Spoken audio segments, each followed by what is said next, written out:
संजय राऊत आणि आदित्य ठाकरे यांच्या विरोधामध्ये हक्कभंग प्रस्ताव आणणार भाजप आमदार राम कदम यांनी ही माहिती दिली आहे। विधानसभा अध्यक्षांचा अपमान म्हणजे विधिमंडळाचा अपमान असल्याचं देखील राम कदम यांनी म्हटलंय।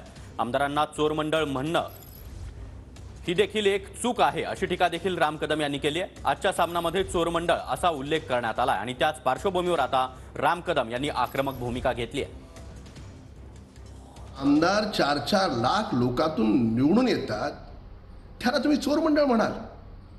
तुम्ही स्वतःच्या चुकांचा दंड भोगताय आणि त्याचं पाप, त्याचं खापर तुम्ही महाराष्ट्राच्या विधानमंडळावर थोपवाल।